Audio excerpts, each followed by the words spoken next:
금요일 새벽 함께 하셔서 감사합니다. 우리 사도신경으로 신앙고백 같이 드리겠습니다. 나는 전능하신 아버지 하나님 천지의 창조주를 믿습니다. 나는 그의 유일하신 아들 우리 주 예수 그리스도를 믿습니다. 그는 성령으로 잉태되어 동정녀 마리아에게서 나시고 본디오 빌라도에게 고난을 받아 십자가에 못 박혀 죽으시고 장사된 지 사흘 만에 죽은 자 가운데서 다시 살아나셨으며 하늘에 오르시어 전능하신 아버지 하나님 우편에 앉아 계시다가 거기로부터 살아있는 자와 죽은 자를 심판하러 오십니다. 나는 성령을 믿으며 거룩한 공교회와 성도의 교제와 죄를 용서받는 것과 몸의 부활과 영생을 믿습니다. 아멘. 우리 찬송 같이 드리겠습니다. 찬송가 292장. 찬송 292장 같이 찬송 드리겠습니다.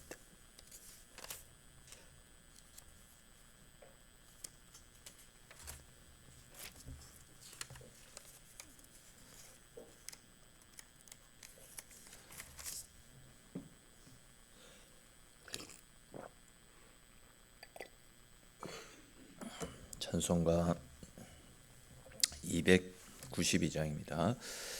주 없이 살 수 없네 죄인의 구주여, 그 귀한 보배 피로 날 구속하소서. 구주의 사랑으로 흘리신 보혈이 내 소망 나의 위로 내 영광 됩니다. 주 없이 살 수 없네 나 혼자 못 서리. 힘없고 부족하며 지혜도 없도다. 내 주는 또 나의 힘이라. 주님을 의지하여 지혜를 얻으리. 주 없이 살 수 없네 내 주는 아신다. 내 영의 깊은 간구 마음의 소원을 주밖에 나의 마음 네 알아주리요. 내 마음 위로하사 평온케 하시네.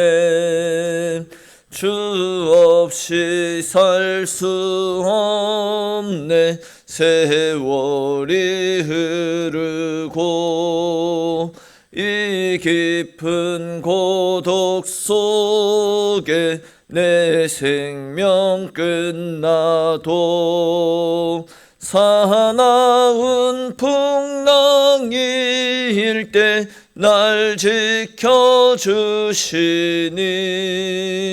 내 곁에 계신 주님 늘 힘이 됩니다. 아멘.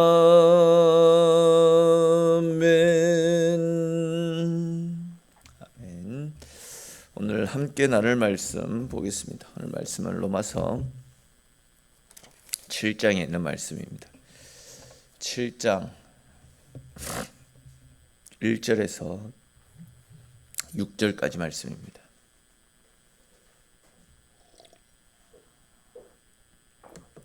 7장 1절에서 6절까지 한 절씩 읽고 6절 말씀은 같이 보겠습니다.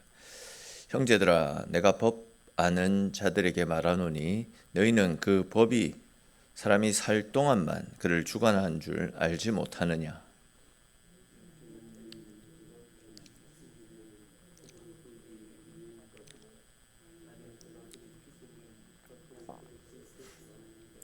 그러므로 만일 그 남편 생전에 다른 남자에게 가면 음녀라.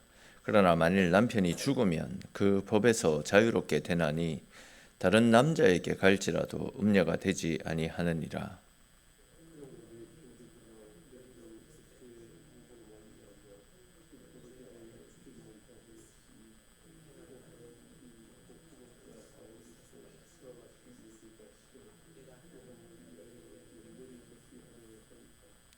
우리가 육신에 있을 때에는 율법으로 말미암는 죄의 종력이 우리 지체 중에 역사하여 우리로 사망을 위하여 열매를 맺게 하였더니 이제는 우리가 얽매였던 것에 대하여 죽었으므로 율법에서 벗어났으니 이러므로 우리가 영의 새로운 것으로 섬길 것이요 율법 조문에 묵은 것으로 아니할지니라. 아멘.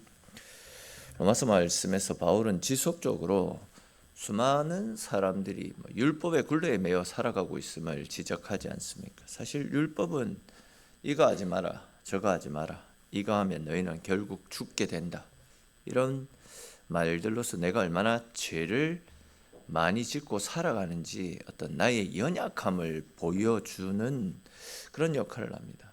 율법은 마치 진단은 정확하게 내리지만 그 진단에 대한 어떤 정확한 치료는 하지 못하는 그런 의사와 같은, 진단은 똑바로 하지만 그 치료는 하지 못하는 의사라고 표현할 수 있습니다. 율법이라는 의사가 할 줄 아는 말은 한 가지입니다. 그 말은 너희의 병은 너무 중해서 당신은 죽게 될 것이다. 당신은 이제 망하게 될 것이다. 당신은 흉악한 죄인이고 결국 망할 수밖에 없는 저주받은 존재다. 이것이 바로 율법이 우리에게 가르쳐주는 말이다 표현할 수 있습니다. 그러니까 이제 율법은 죄의 문제는 들추어내기는 하지만 치료책을 제시하지는 못합니다. 오늘 본문 말씀에 의하면 이런 폭군으로부터 자유로울 수 있는 길은 딱 한 가지밖에 없다라고 이야기합니다.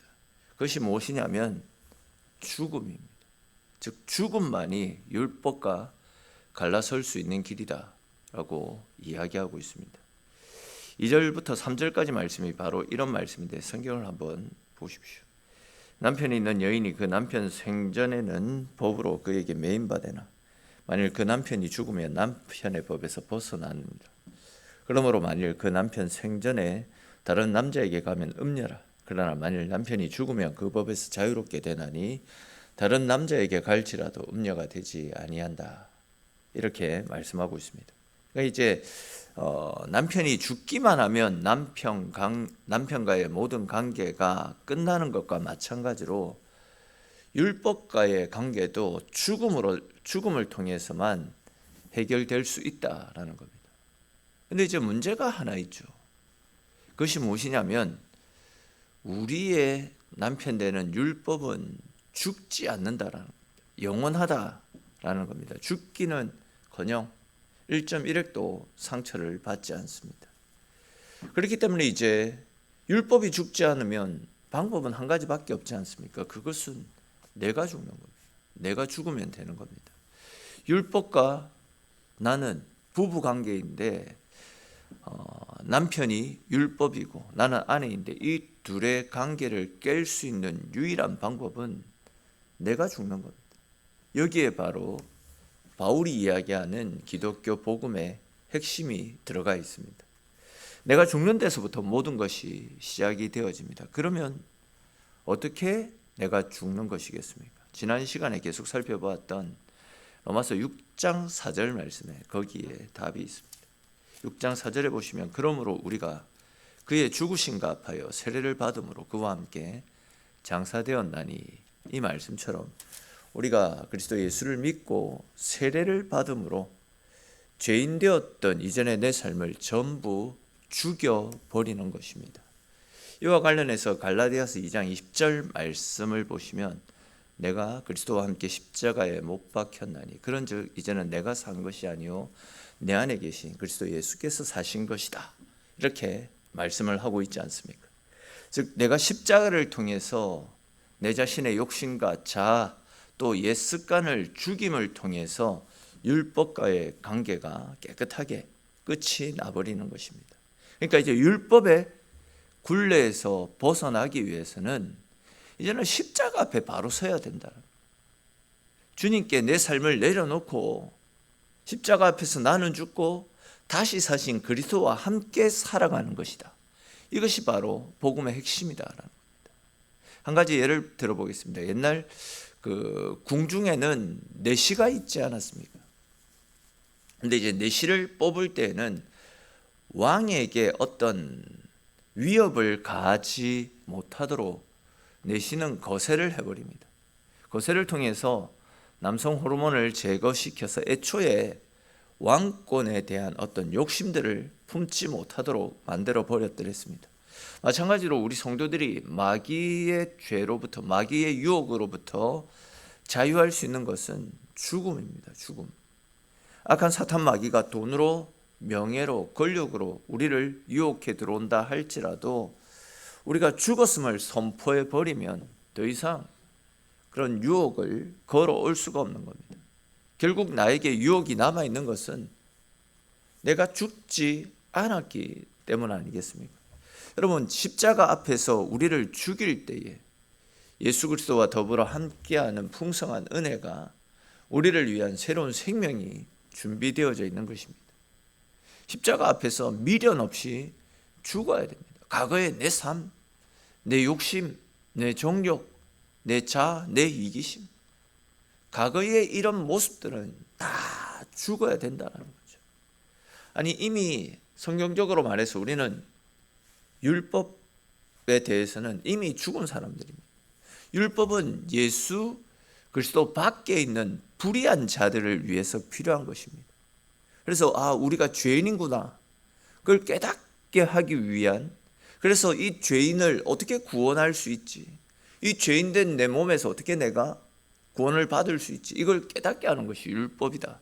그러니까 예수 밖에 있는 사람들에게 필요한 것이 율법이다라는 겁니다. 우리는 십자가를 통해서 예수 그리스도와 혼인관계를 맺은 사람들입니다.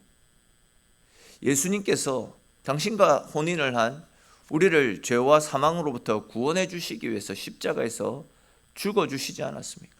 그렇기 때문에 우리는 주님의 은혜로 말미암아 이제는 죄로부터 율법으로부터 자유한 사람들입니다. 이제는 더 이상 율법의 올무에 맬 필요가 없이 예수 그리스도께서 베풀어 주시는 모든 은혜와 행복, 풍성한 것들을 누리며 주님과 함께하는 삶을 살아가면 되는 것입니다. 4절을 한번 보십시오. 그러므로 내 형제들아 너희도 그리스도의 몸으로 말미암아 율법에 대하여 죽임을 당하였으니 이는 다르니 곧 죽은 자 가운데서 살아나신 이에게 가서 우리가 하나됨을 위해서 열매를 맺게 하려 함이라. 이렇게 말씀하고 있습니다. 여기 4절에서 말씀하고 있는 다른 이는 예수님을 가리킵니다. 우리는 옛 남편인 율법과 사별한 후에 예수님과 함께 죽고 예수님과 함께 부활했습니다. 그리고 이제는 예수님과 함께 결혼 생활을 해서 예수님은 내 남편이 되고 나는 그분의 신부가 되었습니다. 그렇기 때문에 이제는 더 이상 율법에 매일 필요가 없다라는 겁니다. 옛 남편인 율법에 매여서 율법의 지시를 따르지 않아도 된다. 율법이 우리를 지배하지 못한다라는 겁니다. 새로운 남편인 예수님만이 나를 지배할 수 있는 유일한 분이십니다. 이 새로운 남편인 예수님이 어떤 분입니까? 은혜를 주시는 남편이고 우리의 죄를 용서해 주시는 남편입니다. 그러니까 율법에 비춰보면 죄로 인해서 죽어 마땅한 존재인 우리를 대신해서 대신 죽어주신 분이고 우리 속에 있는 율법을 통해 드러나는 우리의 죄를 용서해 주시는 분이시고 끝없는 사랑으로 우리를 품어주시는 분이 예수님이심을 사도 바울이 계속해서 이야기하고 있습니다. 5절도 한번 보십시오. 율법 가운데 있을 때 인간은 죄의 정욕 때문에 사망의 열매만 맺고 살아가고 있습니다. 그러나 은혜로운 신랑인 예수님을 만나게 되니까 어떻게 됩니까? 이제는 죄의 종력이 아니라 사랑의 욕구가 일어나기 시작합니다. 그분은 내가 과거에 어떤 사람인지 묻지도 따지지도 않으십니다. 오히려 율법 안에 살며 저질렀던 나의 죄의 삭을 지불해 주시기 위해서 내 대신 십자가의 희생 제물이 되어 주셨습니다. 또 내가 실수하고 넘어져도 정죄하고 책망하기보다도 마음 아파하면서 내가 돌아오기를 계속해서 기다려주시는 사랑과 자비의 하나님이십니다. 옛날에 맨날 사고만 치는 골칫덩어리 하나가 있었습니다. 이 아이를 바르게 잡아보겠다라고 부모님들도 그렇고 선생님들도 그렇고 계속해서 매질을 하고 가혹한 체벌을 가했지만 이 아이의 삐뚤어진 태도는 고쳐지지 않았더랬습니다. 근데 이제 어느 날 그 친구가 다니는 학교에 예쁘게 생긴 여학생 하나가 전학을 왔습니다. 근데 이제 이 친구가 전학 온 여학생을 좋아하게 되었습니다. 근데 이제 재미난 것은 이 친구가 변하기 시작합니다. 누가 시키지도 않았는데 껄렁껄렁하게 길렀던 머리도 단정하게 깎고 옷도 단정하게 입기 시작합니다. 이 학생이 담배를 싫어한다라는 것을 알고 담배도 끊어버렸습니다. 또 이 학생에게 잘 보이기 위해서 공부를 하기 시작했습니다. 문제아가 모범생으로 바뀌기 시작했습니다. 이것이 바로 사랑의 힘 아니겠습니까? 무서운 해초리와 학교의 교칙으로는 선생님들의 잔소리, 부모님들의 잔소리로는 문제아이가 바뀌지 않았지만 이 아이가 좋아했던 여학생, 자기를 좋아해주는 이 여학생으로 말미암아 이 아이가 바뀌게 된 겁니다. 사랑의 힘으로, 매질이 아닌 사랑의 힘으로 아이가 바뀌게 되었다라는 겁니다. 이것이 바로 율법의 한계라 할 수 있습니다. 매질을 하고 계속해서 꾸중을 한다고 바로 서는 것이 아니라 끝없는 사랑, 끝없는 관심으로 용서해주고 품어줄 때에 그때 말씀으로 바로 설 수 있는 것입니다. 은혜가 지배하는 곳에는 충만한 복이 임하는 것이고 은혜가 지배하는 곳에는 또한 생명의 역사가 일어나고 많은 사람들이 몰려 들어오는 것입니다. 그런 측면에서 교회에도 은혜가 넘쳐나야 되는 것 아니겠습니까? 만약 교회에서도 이것이 법입니다. 저것이 법입니다. 이러면 안 되는 것입니다. 예수님 시대에 한 병자가 있었습니다.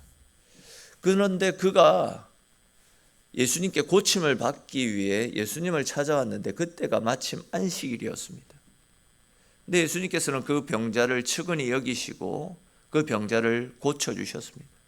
근데 그때 그 모습을 보았던 바리새인들이 뭐라고 이야기합니까? 오늘은 안식일인데 안식일에는 병자를 고치면 안 되는데 당신은 안식일에 해서는 안 되는 일을 했습니다 라고 예수님을 정죄해버리지 않습니까? 이와 같이 바리새인처럼 율법이 지배하는 곳에는 생명의 역사가 절대로 나타나지 못하고 오직 정죄와 심판만 있을 뿐입니다. 그러나 사랑은 허다한 죄를 덮는다라고 말씀하지 않습니까? 내가 예수 그리스도로부터 용서를 받았듯이 다른 사람을 나보다 낮게 여기면서 사랑과 용서로 다가서게 될 때에 아름다운 가정, 아름다운 교회, 행복한 공동체를 만들어 갈 수 있는 것입니다. 오늘 본문에서 사도 바울이 이야기하는 말씀의 핵심은 이미 우리는 죄와 율법으로부터 죽은 존재다 라는 사실입니다. 우리는 죄와 율법으로부터 죽고 예수 그리스도와 연합해서 새로운 삶을 살아가는 주님께 속한 사람들입니다. 그럼에도 불구하고 여전히 율법에 매이고 죄에 매여서 살아가는 사람들은 우리와 새로운 결혼관계를 맺어주신 예수 그리스도를 우습게 여기는 것이고 더 나아가서 영적 간음을 행하는 것임을 사도 바울의 이 말씀을 통해서 우리가 알 수 있지 않습니까? 왜 그렇습니까? 우리는 우리의 삶을 지배하던 죄와 사망의 율법으로부터 벗어나서 이제는 예수님과 하나가 된 존재입니다. 죄와 율법에 매여서 죽어가는 우리를 살리기 위해서 예수님께서 십자가에서 당신의 피값을 주고 우리를 이미 사셨습니다. 이제 우리는 율법에 매여 있는 사람이 아니라 예수 그리스도께 속한 주님의 신부가 되었습니다. 그런데도 여전히 십자가 안에서 자유하지 못하고 예전에 우리를 지배하던 율법에 매여서 살아간다라고 한다면, 그것은 우리를 위해서 십자가를 지시고 우리를 당신의 신부로 맞아주신 예수님을 우습게 보는 행동과 다를 바 없는 것입니다. 새로운 신랑을 맞았다면 이제는 과거의 신랑을 버리고 새로운 신랑의 뜻에 따라서 새로운 신랑으로부터 받는 사랑을 누리면서 행복하고 자유로운 삶을 살아갈 수 있어야 됩니다. 여러분, 우리가 온전히 신랑 되시는 예수 그리스도 안에 머물러 있을 때 예수께서 주시는 생명과 평안, 기쁨과 안식을 누릴 수 있는 것 아니겠습니까? 그러므로 사도 바울이 우리에게 계속해서 권면하고 있는 것처럼 이제는 더 이상 우리를 괴롭히던 율법의 속박으로부터 자유할 수 있어야 됩니다. 내가 이러이러한 죄인인데, 이런 죄를 지었는데 나 같은 사람이 구원받을 수 있을까? 이렇게 계속해서 죄책감에 사로잡혀서 살아가서는 안 된다라는 겁니다. 이런 우리의 약함 때문에 주님이 죽어주셨습니다. 이제 주님의 죽으심으로 말미암아 우리는 죄로부터 자유할 수 있는 것입니다. 그 일을 위해서 주님이 죽어주셨고, 이런 연약한 우리를 당신의 신부로 삼아서 하늘나라로 이끌어 가시겠다라고 우리에게 분명히 약속하셨습니다. 이러한 우리 주님의 약속을 굳게 붙잡고 율법의 억압으로부터 자유하시고 죄와 사망으로부터 자유를 허락하여 주시는 예수 그리스도의 품에 안겨서 언제나 주님께서 허락하여 주시는 평안과 안식을 꿈꾸며 언제나 주님과 함께하는 삶을 살아가시는 저와 여러분들이 될 수 있기를 바랍니다. 기도드리겠습니다. 하나님, 오늘 이 새벽도 주님과 함께하는 하루를 시작할 수 있도록 은혜 베풀어 주심에 주님 고맙고 감사합니다. 주님, 사도 바울의 말씀을 통해서 예수께서 우리에게 우리는 율법에 속해 있는 자녀가 아니라 그리스도 예수 안에 있는 새로운 생명의 법, 성령의 법에 속해 있는 주님의 신부라는 사실을 말씀해 주시고 다시금 되새겨 주셔서 주님 고맙고 감사합니다. 우리가 율법 앞에 서게 될 때에는 이것도 하지 못하고 저것도 하지 못하고 계속해서 실패하고 넘어지는 연약한 인생에 불과합니다. 근데 이런 우리를 사랑하셔서 이런 우리를 정죄하고 책망하고 꾸짖기보다도 품어주시고 용서해 주시고 끝까지 내가 너와 함께하며 너를 아버지 계신 천국으로 이끌어갈 것이다 약속하여 주시니 주님 고맙고 감사합니다. 우리를 위한 십자가의 대속의 은혜를 늘 기억하며 그 은혜의 빚진 자답게 주님께로 가까이 나아가 주님과 함께하는 삶을 살게 하시고 우리를 정죄하고 넘어지게 만드는 율법의 올무에 매이지 아니하고 언제나 생명의 성령의 법을 붙잡고 연약한 나를 아버지께로 이끄시는 주님의 사랑에 늘 감사하며 주님과 함께하는 삶을 살아가는 우리네 삶이 될 수 있도록 주님 은혜 베풀어 주시옵소서. 오늘도 그 십자가의 사랑에 빚진 자들이 주님의 사랑 앞에 나왔습니다. 우리를 품어주시고 오늘 하루 또 우리와 동행하여 주셔서 오늘 하루도 주님과 함께 승리하는 삶을 살게 하시고 새벽에 주님 앞에 기도하며 주님을 찾는 우리 속에 있는 간절함도 귀 기울여 응답하여 주시는 그 신 하나님의 사랑을 누리며 돌아가는 복된 시간 되어지도록 하나님 함께 하시고 붙잡아 주시기를 소망하옵고 모든 말씀 살아계신 우리 주 예수님의 이름으로 기도드립니다. 아멘.